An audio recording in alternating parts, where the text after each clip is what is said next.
Dear children, good morning.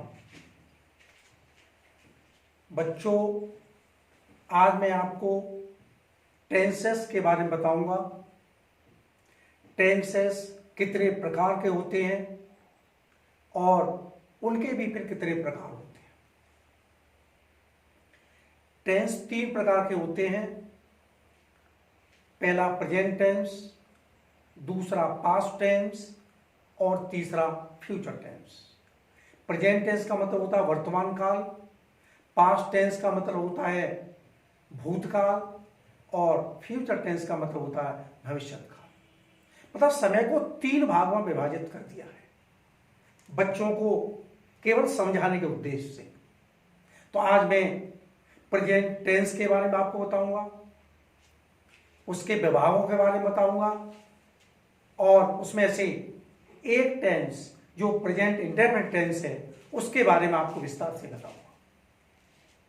बच्चों, present tense वो tense होता है जिसमें वर्तमान काल की सारी चीजें, वर्तमान काल के सारे वाक्य उस प्रेजेंट में आते हैं और जो विभाग हैं उसके अंतर्गत अलग अलग प्रकार के वाक्य रखे जाते हैं। अब मैं आपको सबसे पहले प्रेजेंट टेंस के पहले भाग के बारे में बताऊंगा, प्रेजेंट इंडेफिनिट टेंस। देखिए, प्रेजेंट इंडेफिनिट टेंस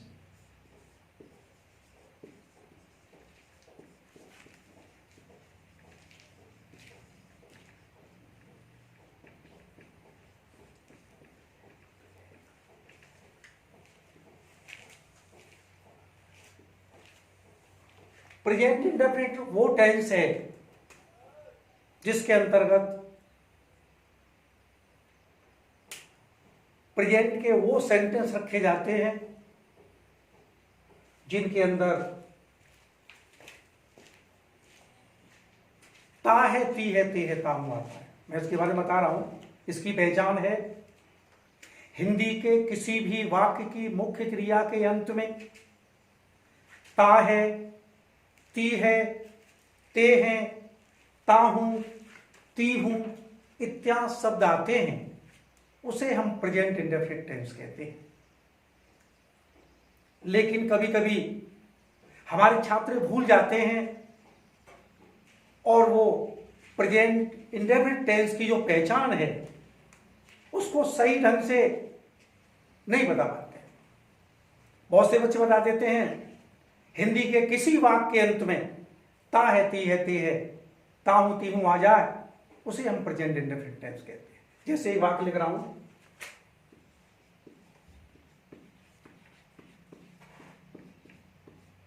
वह सीता है। बहुत से बच्चे गलती कर जाते हैं, वह ता से मतलब है, हिंदी के किसी वाक्य के अंत में ता है, ती है ये बता देते हैं, जब प्रेजेंट इंडेफिनिट टेंस की प्रॉपर पहचान नहीं है।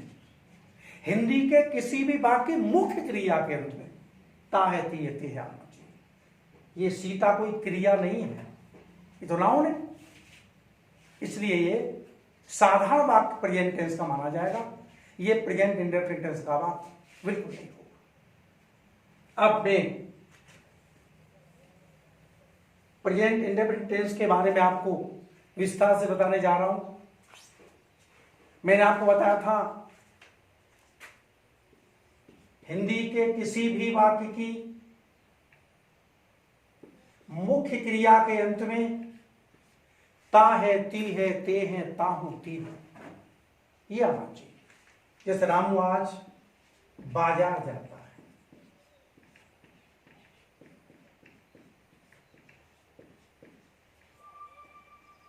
रामू आज बाजार जाता है, ता है, मुख्य पहचान ता है।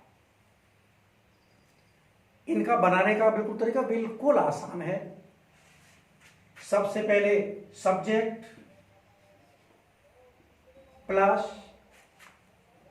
First form of the main verb, मुख्य क्रिया की प्रथम अवस्था, फर्स्ट फॉर्म, मुख्य क्रिया की फर्स्ट फॉर्म प्लस कर्म या ऑब्जेक्ट प्लस अदर वर्ड्स अन्य शब्द।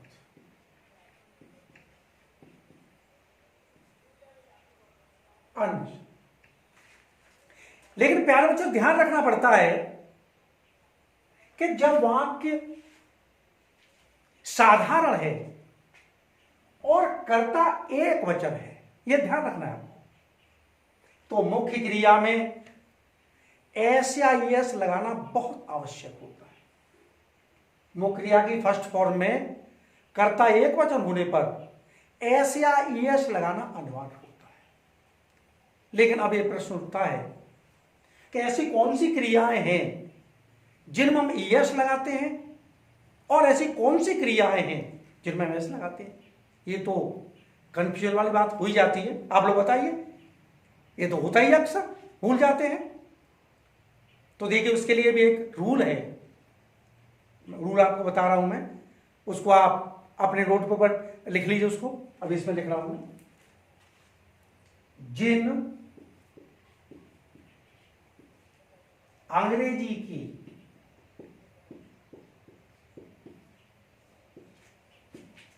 मीनिंगों की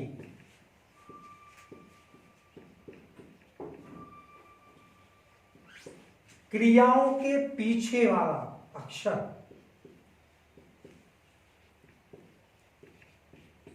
क्रियाओं के पीछे वाला अक्षर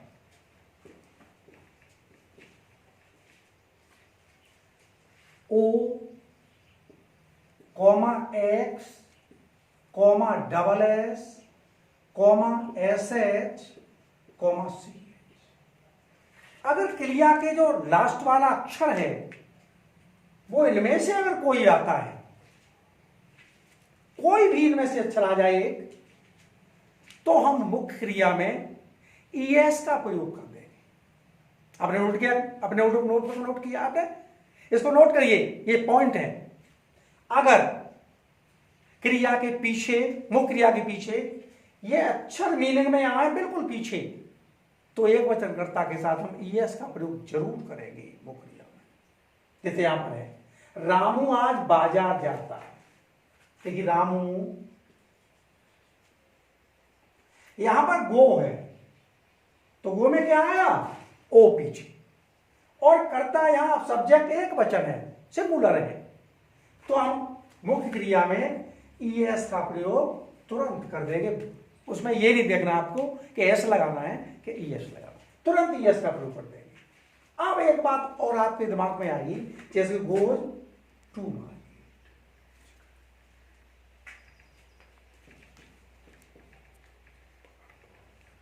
अब आपके दिमाग में कंफ्यूजन रहेगा कि हिंदी में यहां पर यहां को दिया नहीं है और आपने यहां पर टू का प्रयोग कर दिया। आप जरूर कंफ्यूजन करेंगे, लेकिन ध्यान रखो कभी कभी हिंदी में हम को का प्रयोग नहीं करते हैं, लेकिन को यहां पर अंडरस्टूड पहले से है, इसलिए हमने यहां पर टू का प्रयोग कर दिया। Ramu goes to market today. तो आपने एक पहली बात समझी, एस का आपने समझ लिया कि कहां पर किस क्रिया में ईएस लगाएंगे कर्ता एक वचन होने पर और किस क्रिया में एस लगाएंगे। ये तो बात आपकी हो गई साधारण वाक्य एफर्मेटिव सेंटेंस की। आप देखिए अब हम थोड़ा सा आगे बढ़ेंगे और ये भी आपको बता दूं, यदि कर्ता यहां बहुवचन है, प्लूरल है, तो मुख्य क्रिया में कुछ नहीं लगाएंगे, कुछ लगाने की आवश्यकता है ही नहीं। जैसे मैं एक बात आपको करके दिखाई देता हूं, उसको नोट कर लेना, उसको नोट करना है आपको, क्योंकि जिससे कि आपको बाद में करने में भूल न हो जाए, इसलिए आप उसको नोट कर लीजिए। जैसे लड़के विद्यालय जाते हैं,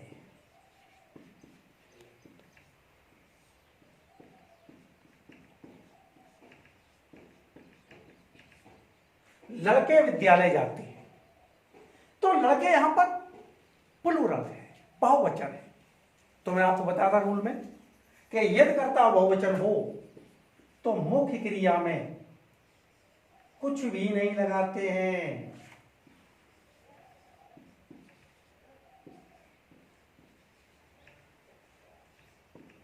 मुख्य क्रिया में कुछ भी नहीं लगाएंगे, क्यों? कर्ता आपका बहुवचन। अब बात आएगी, ये हो गए साधारण वर्ग, एफर्मेटिव सेंटेंस। अब हम थोड़ा सा बढ़ेंगे आगे नेगेटिव की तरफ।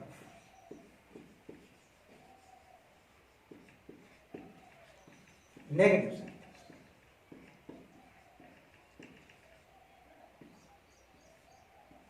कोई छात्र मुझे बता सकता है कि नेगेटिव सेंटेंस क्या होता है? कोई छात्र बताए? चलो कोई बात नहीं, मैं आपको बता देता हूं। नेगेटिव सेंटेंस की पहचान होती है, हिंदी के किसी भी वाक्य में यदि नहीं शब्द आ जाए उसे हम नेगेटिव सेंटेंस या नकारात्मक वाक्य कहते हैं। बिल्कुल सरल है पहचान इसकी। जैसे कविता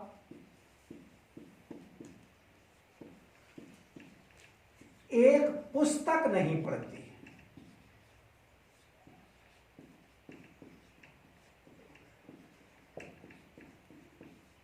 एक पुस्तक नहीं पढ़ती।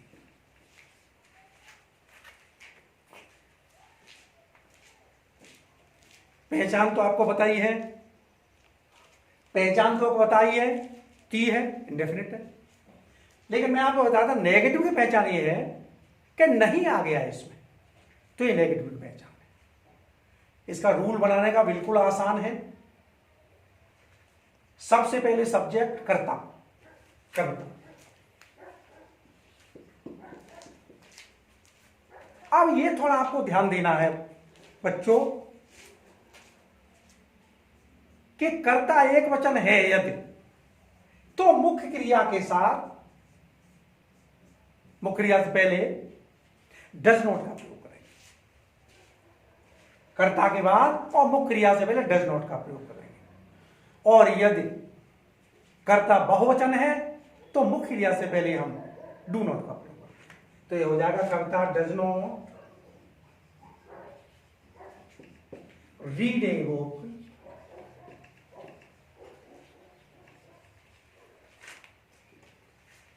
कर्ता डज नॉट रीड ए। क्यों? यहां पर सब्जेक्ट कर्ता एक वचन है, डज नॉट। अगर यहां पर कर्ता बहुवचन होता तो हम डू नॉट का प्रयोग करते। जैसे यही है, लड़कियां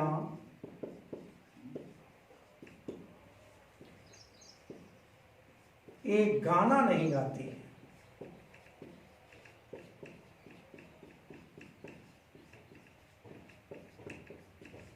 लड़कियां एक गाना नहीं गाती, यहां कर्ता बहुवचन है तो हो जाएगा the girls do not sing a song.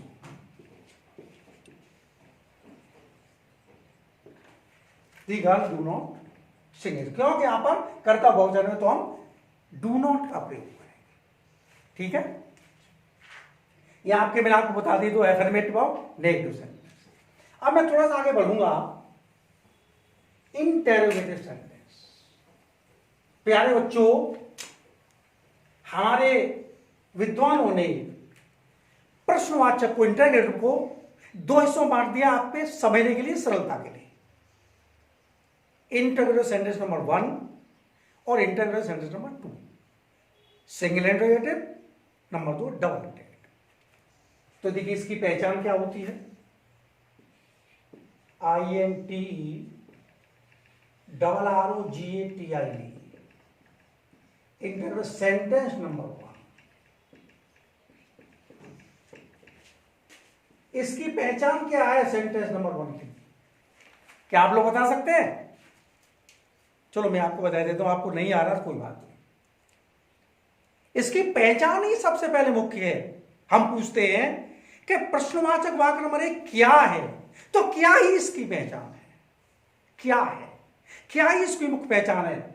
Hindi के किसी वाक्य में सबसे पहले क्या शब्द आ जाए उसे हम प्रश्नवाचक वाक्य नंबर 1 कहते हैं। जैसे क्या राजू खाना नहीं खाता है?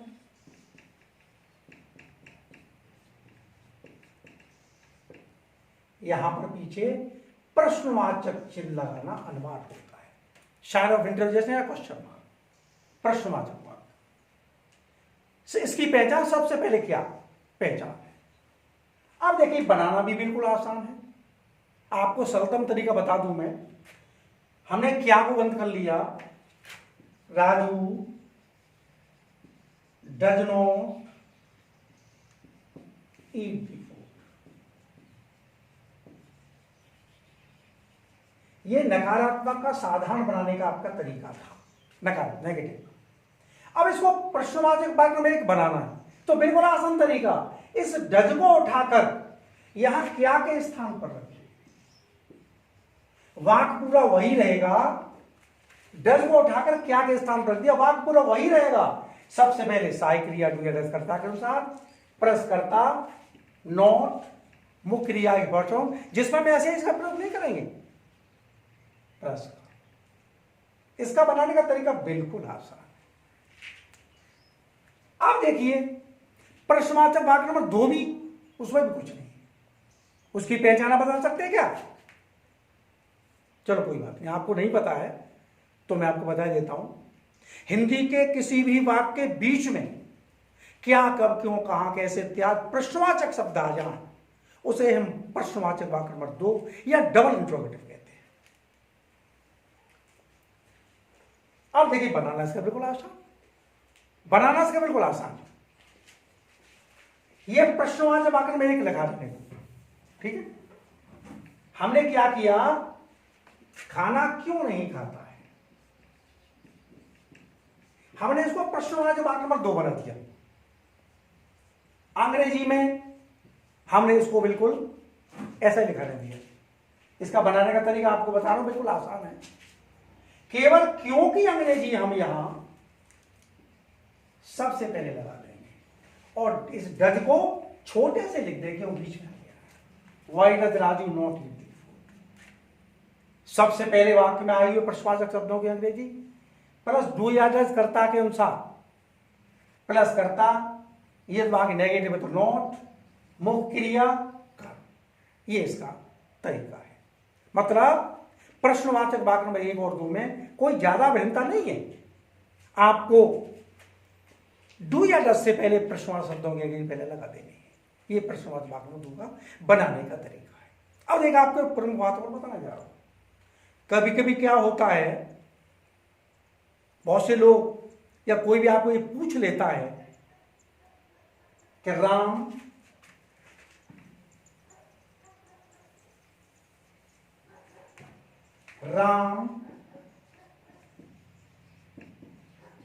खाना खा सकता है,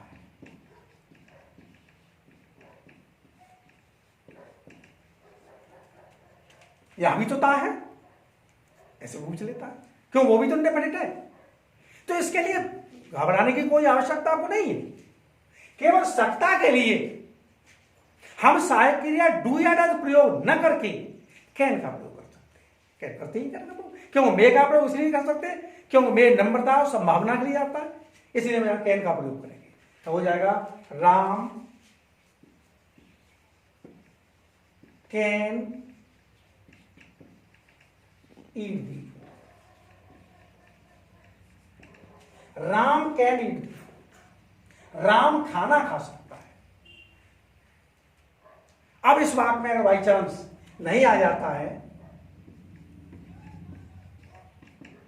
तो कैन के बाद नॉट लगा दो, वही नियम पूरा है।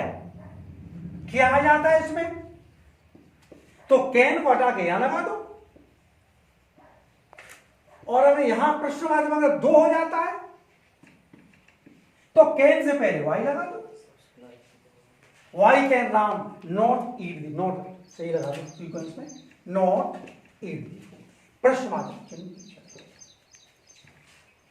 ये आपका हो गया।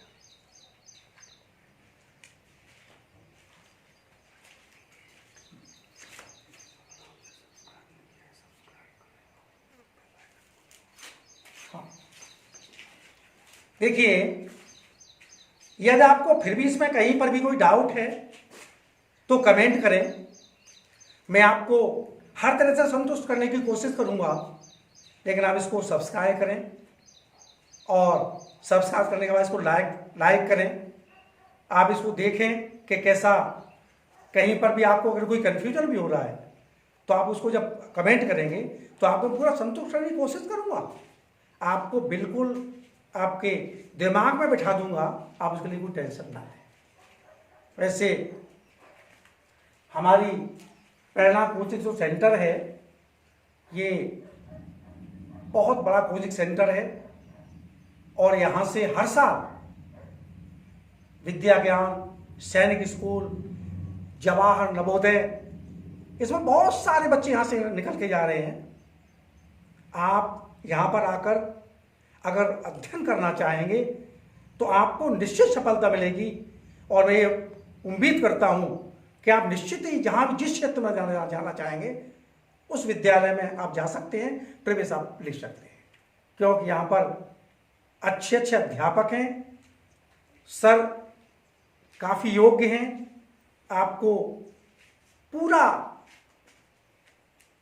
हर चीज़ के बारे में आपको बताएंगे, आपकी कोई कमजोरी नहीं रहेगी। इसलिए आप हमें एक बार सेवा का मौका दें तो हम आपकी सेवा करने के लिए हमेशा तत्पर हैं।